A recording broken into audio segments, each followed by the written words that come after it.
Conan O'Brien begins his Hot Ones interview clear-eyed and sober, letting host Sean Evans know that he and hot sauce, let alone flavor, are not even distant acquaintances, let alone friends. "I grew up in an Irish house," O'Brien says. "An Irish Catholic home in Boston. I never saw a spice till I was about 52 years old. So I'm terrible with hot food. I grew up on tasteless food. So this is a whole new experience for me." For those unfamiliar with the show, the experience is O'Brien eating increasingly spicy hot sauces while answering thoughtful questions from Evans. And what follows is 25 minutes of controlled chaos that has to rank among the craziest and best Hot Ones interviews to date. On the show's season finale, O'Brien injects little bits of his trademark wackiness while plugging his new travelogue show, Conan O'Brien Must Go, on Max, and also kneeing the streamer in the jollies for its confusing HBO's name change. "I can't get used to it," he says. "It's not a better name." Then there's his alleged doctor, Dr. Arroyo, a man with seemingly no medical qualifications who pops in and out with one-liners. And, as part of an ongoing bit, O'Brien keeps sticking half-eaten wings into his pocket.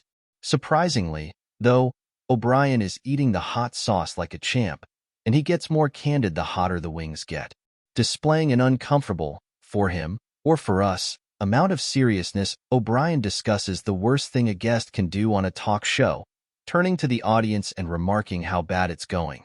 "Because it's just plain unprofessional. I would look out at the audience, maybe 200 people sitting there, and I'd see 200 souls leave 200 bodies and float up through the ceiling," O'Brien says.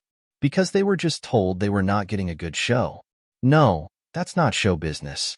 Show business is, you're getting the greatest show in the world." And that is Conan O'Brien's comedic ethos. It's a commitment not to a bit, but to the audience, a promise and a guarantee that we'll enjoy ourselves. A promise O'Brien delivers with unhinged enthusiasm. O'Brien not only gets candid, but also cocky. Real cocky. "I don't think there's a wing here that I can't eat like it's ice cream," the former late-night host boasts. "Seriously, I don't think there's a wing on this table that I cannot devour like it's cool whipped cream."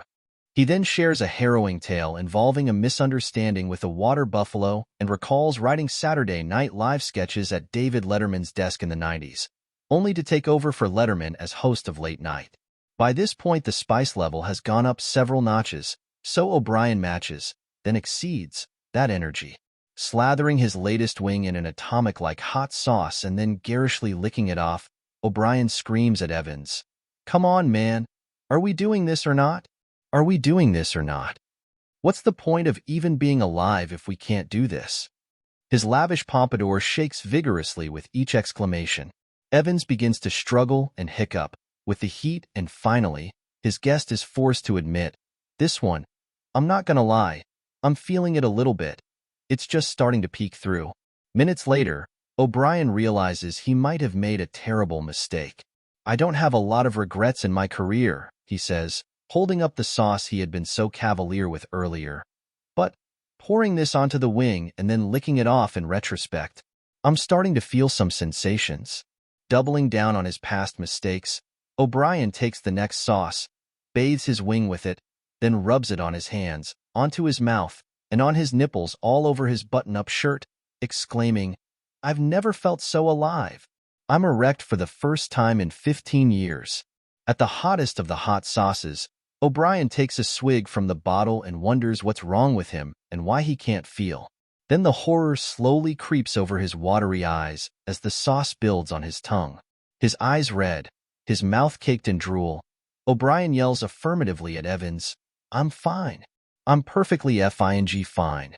Still, even in the midst of a capsaicin delirium, O'Brien is able to answer Evans' final question on what students of comedy ought to read. They could just watch this interview and get all the lessons they need. O'Brien's commitment to the bit is daring and even dangerous. That water buffalo story? O'Brien was in a rehearsal and someone told him to get on top of the animal, and without thinking, he did. And he was almost seriously injured because of it. "I just kept thinking why," he says of the incident. "It's because you do a show every day. You get into the let's go, let's get this thing going. And I'm there, and I'm just thinking about the next thing. A voice just said, hop on, And I did. Because that's show business. And we just got the greatest hot ones in the world.